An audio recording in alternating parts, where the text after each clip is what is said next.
Every journey begins with a single step, a moment of decision that changes everything.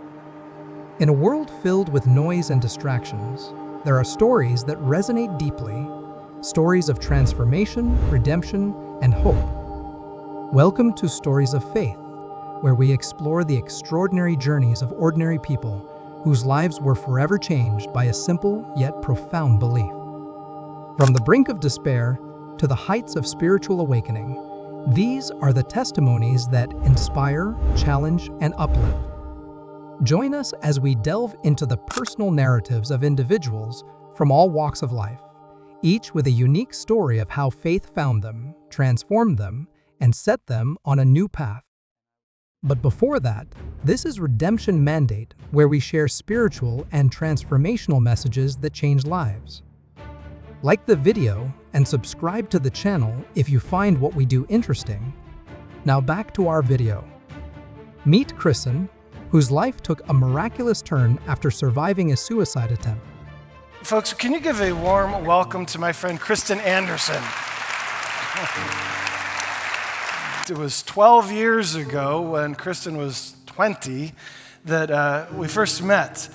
She came visiting the church that I was a pastor at back then, and I remember my daughter Jorah was just 4 years old, and Jorah saw her and she said, "Dad, there's a lady here and she doesn't have any legs." And I'm like, "Yeah, Jorah, let's go welcome her." And Jorah was a little nervous, but we came up and we welcomed Kristen to our church.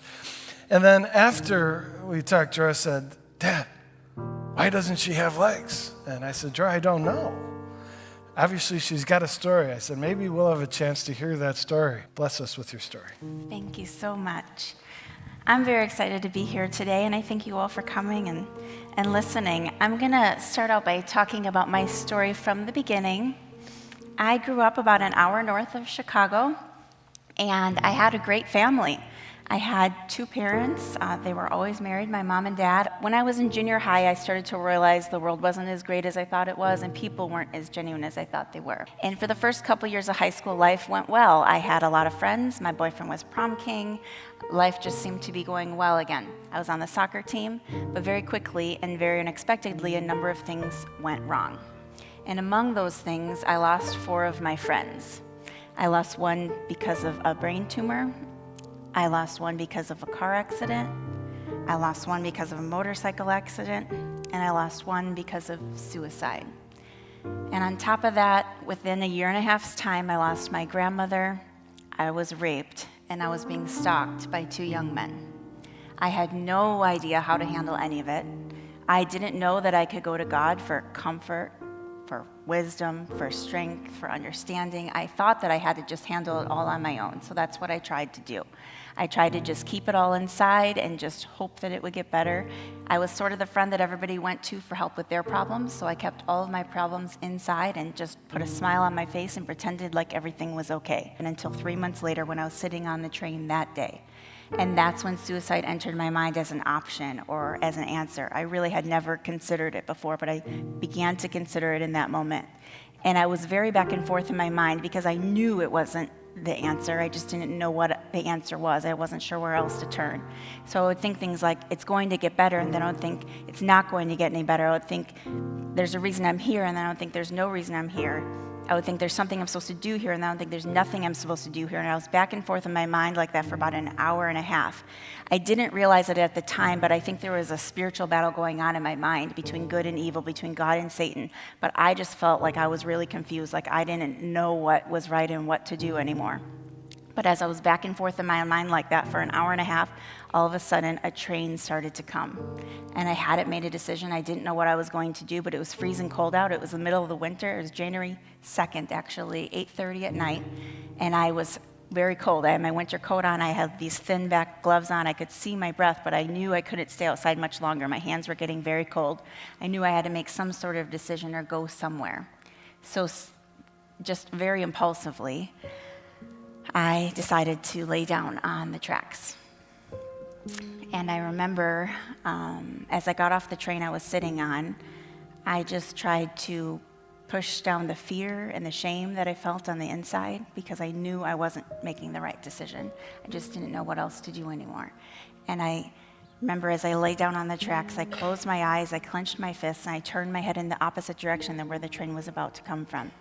And I laid there basically just trying to brace myself for what was about to come. I didn't want to see it come at me, but very quickly the train started to go over me. It was only about a split second before it started to go over me. And what I felt first when the train started to go over me is I felt my hair, my shoulders, and the middle section of my body start to rise.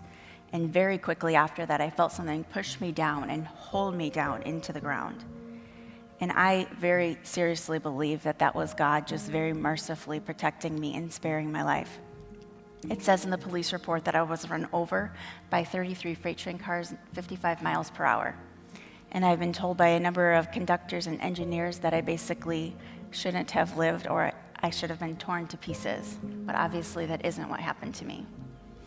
Eventually, when the train came to a stop, I started to look around and see what had happened. I didn't know even if I was alive or dead. I didn't know what had just happened. It just happened so quickly. So I started to look around to see what was going on, if I was still alive or dead. And as I looked behind me to my right, about 10 feet behind me on my right, I saw my legs. And I knew that they were my legs because they had these bright white tennis shoes on them that I'd just gotten for Christmas.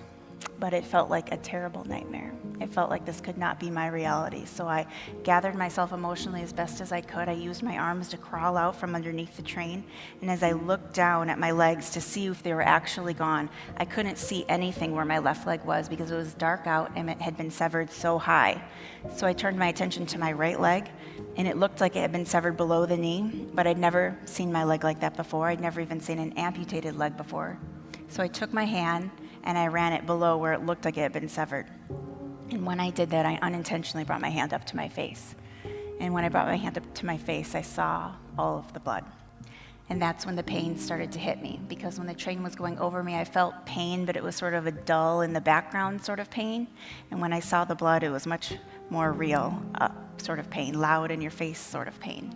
And I started crying harder than I'd ever cried in my life. I was definitely in the worst pain I had ever been in my life. I was crying for my mom the way that a small child would. My mom doesn't like that part of the story so much because she was out looking for me, and she always wonders if she didn't hear me.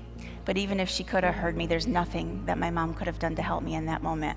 But God came near. All of a sudden, in that worst pain of my life, crying harder than I'd ever cried in my life, this tremendous peace just started to cover me. And I started hearing the song Amazing Grace play over and over in my mind. And I just thought, that could only be music from heaven. I hoped that I could go to heaven. I didn't really know what it took to go there, but I hoped it would be a better place than this earth, and I hoped maybe I would go there. And I started just laying there, resting in that peace, hoping, praying, and waiting to die. When all of a sudden, I felt somebody pull my hair off of my face and behind my ear. And I wasn't expecting anybody to be there. I wasn't expecting anybody to find me. I didn't want anybody to find me, but it says in the police report that the conductor said to the engineer, "Did you see that yellow flash?" And the engineer said to the conductor, "Yes, I think we just hit someone." The yellow flash that they had seen was my bright yellow jacket as I laid down on the tracks. And they had dialed 911 to tell them that they thought somebody had laid down on the tracks, and the firefighters and the paramedics had been out looking for me since. It took them a while to find me because the train had blocked the road leading to the park, but they were walking the tracks to find me. And this was the first gentleman who did. And as he pulled my hair off my face and behind my ear, I looked up at him and he sort of stumbled back. And he says that he did that because he wasn't expecting me to be alive. But he radioed to the other medical personnel of my location and my status. I remember that I was sort of angry at this time because I was embarrassed, I was ashamed, I didn't want anybody there to help me. But they decided they wanted to fight for life me because I was in such bad condition. And then they found out they couldn't fight for life me because it was too cold and foggy out that night. So they did something that they've never done since, that wasn't protocol, that they'd never done beforehand. And this was that they blocked all of the roads and the intersections from where I was to the closest hospital in the area that could take me. It says in the police report that it's normally a 45-minute drive, but that they got me there in 8 minutes. And when I got to the hospital, I remember they asked me my sister's name, my parents' name, my parents' phone number, my sister's phone number, and I was able to answer all of their questions. I was completely conscious, awake, alive. And very shortly after that, I remember hearing them talk about feeling like they were witnessing some sort of a miracle. Because at this point, I'd lost 8 pints of blood, and scientifically, you're supposed to die after you lose 5. But I was very much alive, talking conscious, able to answer all of their questions. And I remember as they wheeled me down to the operating room, just feeling like I didn't want to be a miracle. I didn't feel like a miracle. I really just wanted to die, especially after losing my legs. I really didn't want to be here. And as I looked up at the doctor, before I went into the operating room, I asked him if he thought I was going to live or die. He was standing above me with this bright white jacket, and I can just see it right now. And he said he didn't know if I was going to live or die. And he says that he told me that because he wanted me to go into surgery that night fighting to die, fighting to live one way or another. He just wanted me to go into surgery that night fighting.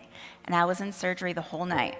They tried to reattach my legs, which is something they weren't successful at doing, and they did a number of blood transfusions in order to save my life. I woke up the next day in intensive care at about 2 o'clock in the afternoon. And I remember as I opened my eyes for the first time, I saw my mom, my dad, my brother-in-law, and my sister all in the room with their arms crossed and their heads looking down at the floor. And my first thought was, wow, something really bad must have just happened. Because I didn't remember the events of the night before right away. But my mom's eyes met with mine first. She ran to the side of my bed and she said, "Oh, honey, we're so glad you're okay." And memories started to flood back. And I said, "Mom, they cut my clothes and they cut my coat." And she said, "It's okay, honey, we can get you new ones. We're just glad you're okay." And I fell back asleep. I was on a lot of medication. And the next thing I remember was being woken up to be told what my injuries were. And I remember the doctor came in my room, and I didn't say hi to him. I just stared out the window. He told me that my left leg was severed well above the knee, my right leg was severed directly below the knee, but that I might be able to walk with the use of prosthetic legs someday. And he was just trying to give me some hope, give me some encouragement for the future, but I just really wasn't ready to deal with it. So I stared out the window. I was actually very rude. I didn't say thank you, bye, anything. I just stared out the window the whole time. And the next thing I remember was waking up and just feeling sort of gross and icky. I had blood, sweat, and tears on me. I hadn't showered in days, and I wanted to get cleaned up a little bit if I could. So I asked my mom if she would let me call my best friend Kelly, if she could come and do my hair, my makeup, and she said that would be fine. So she dialed the number, and when Kelly got on the phone, she asked me how I was doing. And I didn't realize she already knew what had happened to me, and I felt like I had to tell her something. She was my best friend. I'd known her since second grade. So I looked down at my legs to see if they were still gone, because I kept feeling like this was just a bad dream. This was just a nightmare. I was going to wake up any minute. This was just a bad, terrible, terrible dream. And as I looked down at my legs, I could tell right away that they looked like they were obviously still gone. And I started to realize this probably wasn't just a bad dream. This probably wasn't just a bad nightmare. This was probably my reality. And so what I said to her was, "I'm okay, but my legs are cut off." And as I said that, tears just started to stream down my face, because that's when it became real. And she just said to me, "Okay, honey, it's okay. You're going to be fine. You don't need your legs."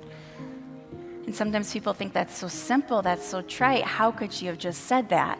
But it was exactly what I needed to hear in that moment. I needed to know that my best friend thought I was going to be fine. With or without my legs, she thought I was going to be just fine. And in the coming days, weeks, and months, all of my family and all of my friends just surrounded me and loved on me like crazy. And one of the things they told me over and over again was, "Kristen, God kept you here for a reason. There's something you're supposed to do here. Kristen, God kept you here for a reason. There's something you're supposed to do here." I heard it so much that I almost got sick of it, because I didn't know why I was here or what I was supposed to do here, and I didn't have my legs anymore.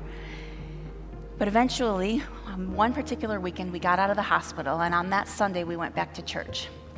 And while we were at church, a woman came up to me who heard about what happened to me and told me that I would have went to hell if I died. I didn't really know her, and I don't really think that's the best way to talk to somebody. But God still used it in my life. It sent me searching, because everybody else around me told me what I call the feel-good answer. They would always say, "Oh, Kristen, if you would have died, you would have went to heaven. Don't worry about it. You would have been fine. You would have went to heaven." But I didn't want to just know the feel-good answer. I wanted to know the truth. If I would have been in heaven or if I would have been in hell, I just wanted to know one way or another, because everybody said it was a miracle that I survived, that I shouldn't still be here. I just wanted to know, where would I have been right then? And so I started praying about it. And very shortly afterwards, a couple that was friends with my sister came to have dinner with our family. And while we were there, I found out that this husband of this couple was in seminary to be a pastor. So I figured that he knew the Bible more than anyone else that I knew, and I asked him if he thought I would have went to heaven or hell if I died. And very lovingly, very patiently, he just told me that every single one of us are created to be in this personal and intimate relationship with God. But because of our sin and because of the wrong things that we've done, we are separated from him, both eternally and relationally. And that's why Jesus died, to pay the penalty for our sin so that we can be put back into a right relationship with God and so that we can spend eternity in heaven with him. But we have to choose to accept Jesus for the forgiveness of our sins, and we have to choose to let him lead our lives. And when he told me that, I knew that what he was telling me was something more true than I'd ever heard in my life before. But I didn't want to just take his word for it. So I asked him to show me it in the Bible. And he showed me a lot of different verses. But the verse that stood out to me the most was John 14:6. And that's where Jesus says, I am the way, the truth, and the life. No one comes to the Father but through me. I am the way, the truth, and the life. No one comes to the Father but through me. And I just felt like after reading that, Jesus could not have been more clear. He said he was the way, the truth, and the life, the way to the Father, the way to God, the way to heaven, the way to life. And I knew that I had never asked Jesus personally to come into my heart or into my life or to forgive me for my sin. I knew, especially after trying to take my own life, that I had a lot to be forgiven for, and I suspected that this real relationship with God was what was missing in my life. So sitting on the floor in my parents' dining room, after everybody had left, I just prayed the most simple little prayer. I asked God to forgive me for everything that I had ever done wrong, even for the sin of trying to take my own life. I realized that night that my life wasn't mine to take, that God alone gives and takes life. I asked him to forgive me for that. I asked him to forgive me for everything I'd ever done wrong, and I asked him to give me a new life. And I remember as I went to sleep that night, I just felt a little bit different. I felt like a load had been taken off of my shoulders, and like I just didn't need to worry so much about my life anymore. And I know that was the night that I became a Christian. I would have told you my whole life before that I was a Christian, but I know that's the night that I actually did become a Christian, because that's when I began a relationship with God. And sometimes I wish I could tell people that it all changed overnight. From that day forward, it was just all better. But I still struggled. I struggled with suicidal thoughts and depression for about 3 years after my suicide attempt and after I became a Christian. I was in and out of psych wards. I had a counselor that I saw regularly. I was in and out of jobs, in and out of school. It was just a big time of struggle for me. But God was still at work. God was still there. He was still being faithful to me. He was still reaching out to me in every single way that he could. And a couple of things that he did is he brought this woman into my life at the community college I was attending, who came up to me in the parking lot one night and just shared her story with me. And she shined with more peace and more joy and more love for life than anybody I'd ever met before. And so when I went home, I just said to God, I want to know you the way that lady knows you. And what I felt him tell me was, Kristen, you have to let me be your best friend. At this point in my life, I had learned to go to people for help. I was going to my counselors, my doctors, my friends, my family, all of them for help with my problems. But I realized that night that I wasn't going to God for help with my problems very much, and that he was the one who made me. He was the one who created me. He was the one who knew me and the answers to my problems more than anyone else in this world. So why wouldn't I go to him for help with my problems? I started talking to him about everything, just letting him be my best friend in every way that I knew how. And the more that I started to walk towards him, the more I felt like I was walking straight out of my depression. I started to experience the peace and the joy and the love for life that I always wanted but never had before. And very shortly after that, the counselor that I had recommended I started going to a church, because I wasn't really plugged into any church at the time. And I started going to Pastor Jeff's former church. And it was a really, really, really good thing for me, because I got involved with other churches or other Christians with Bible studies, a young adults group, the youth group, and is really, really good. I took off spiritually, and I started memorizing Romans 8:1 at the advice of my counselor. And that was, therefore there is now no condemnation for those who are in Christ Jesus. Therefore there is now no condemnation for those who are in Christ Jesus. I just said it to myself over and over again because she helped me realize that I needed to forgive myself too. It was great that I accepted God's forgiveness. That was most important. But I also needed to accept myself and forgive myself and stop hating on myself for what I had done to forever change my life. So as I started to forgive myself, I started to find more and more freedom. I was able to get off of all of my antidepressants and all of my pain meds that my doctors told me I would have to take for the rest of my life. I was able to quit smoking. I was able to quit drinking. God was just working in the most amazing ways. And very shortly after that, I decided to get baptized. And I actually asked Jeff to baptize me. And it was a very, very special day because not only did I get baptized, but I shared my story publicly for the first time. And at my baptism, my mom became a Christian.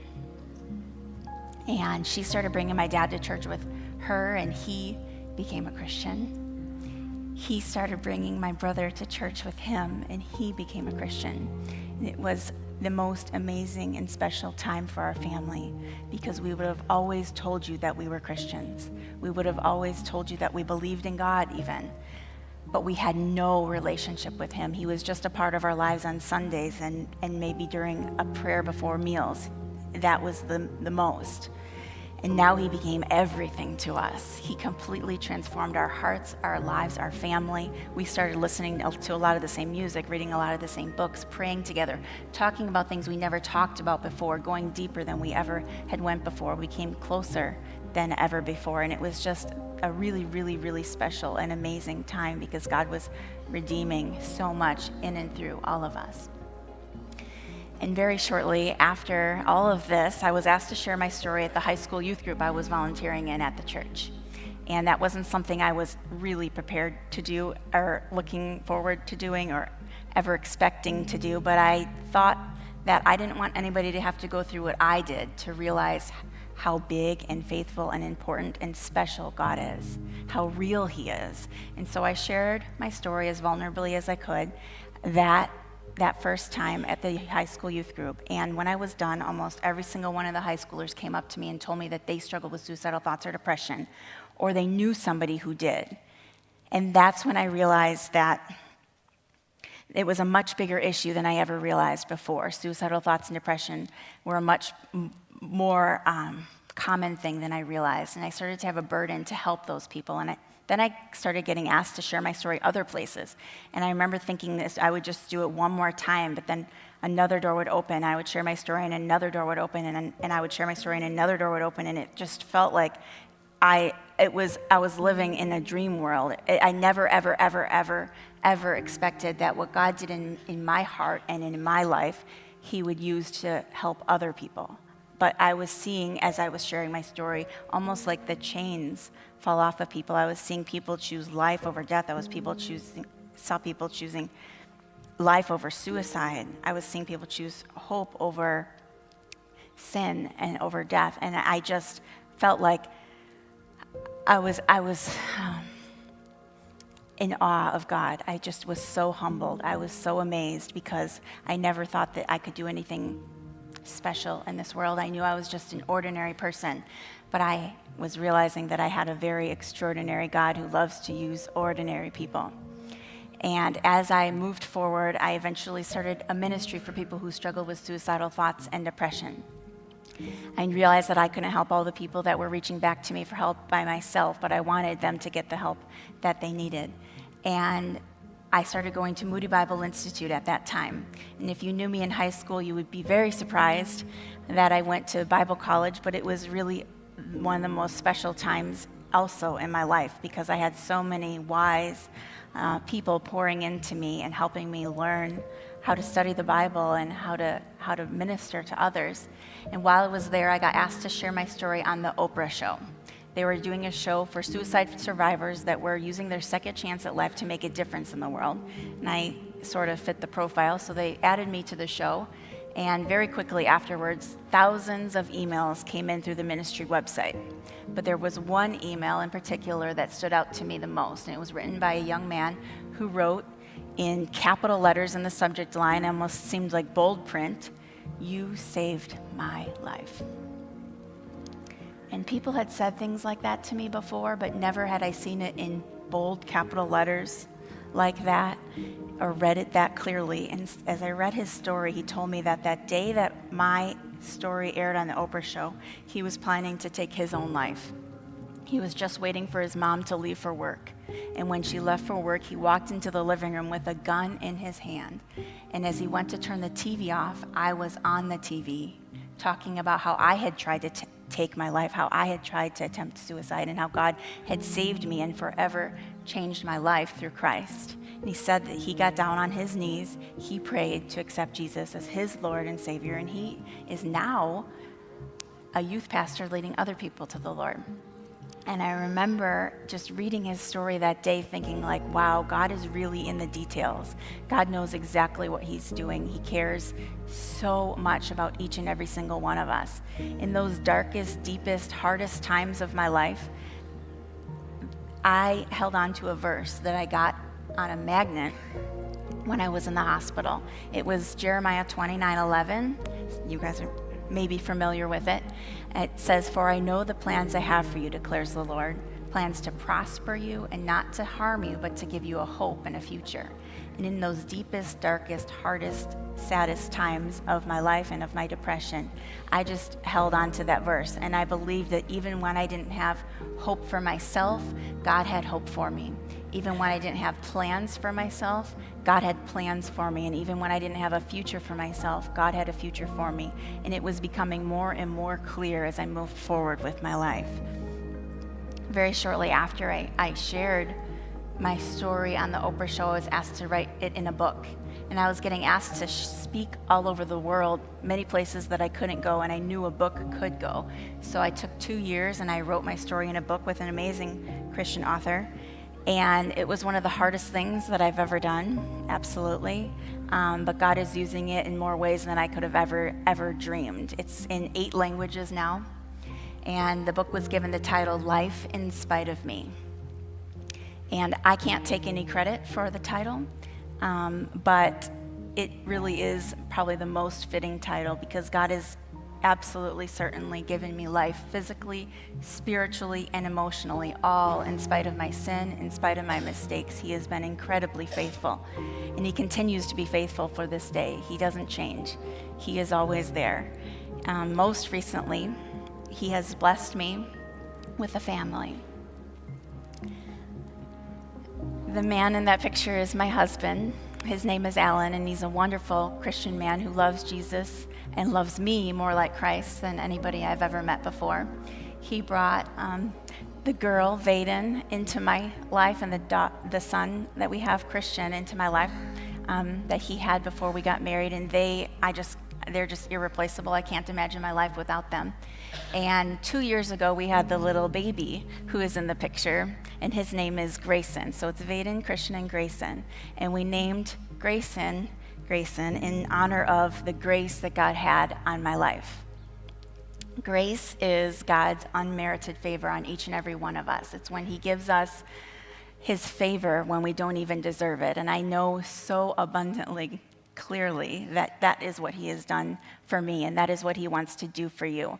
As much as it has been amazing to write a book and to travel around the world and to even do TV interviews, nothing in this world can compare to knowing him, to having that personal relationship with him. So I encourage you, if you already know him, to go deeper with him than you ever have before, because he wants to do so much more in your heart and in your life. He wants to give you more peace, more joy, more freedom, and more purpose. And if you have never accepted Jesus as your Lord or as your Savior, I encourage you to do that today, because there is no better friend, no better God, no better Father, no better anything in this world that you will ever find. Nothing will fill the emptiness that can only be filled by him in this world. And I just want to tell you guys that suicide is never the answer. I hope that my story sort of underlines that for you. Suicide is never the answer. Jesus is the answer. God has plans, a hope, and a future for you, even when you cannot see that yourself. He has plans, a hope, and a future for you. This isn't a sad story. Every once in a while, sometimes people tell me, I'm so sorry about what happened to you. But it isn't really a sad story. There are sad parts of it, but I would not trade everything I've learned ever, or my relationship with God, to have my legs back. So please just be blessed and be encouraged by what I've shared with you today. And in closing, I just want to share a few verses from Psalms chapter 40. Right in the beginning. And the reason I want to share these is because I feel like they can say my story in a nutshell better than I ever could. This is what they say. I waited patiently for the Lord. He turned to me and heard my cry. He lifted me out of the slimy pit, out of the mud and mire. He set my feet on a rock and gave me a firm place to stand. He put a new song in my mouth, a hymn of praise to our God. Thank you very much. Kristen's journey from despair to hope is a testament to the resilience of the human spirit and the redemptive power of faith in Jesus. These stories of faith remind us that no matter where we come from or what we've been through, there is hope, redemption, and a purpose waiting to be discovered. Thank you for joining us on this journey of faith, resilience, and transformation.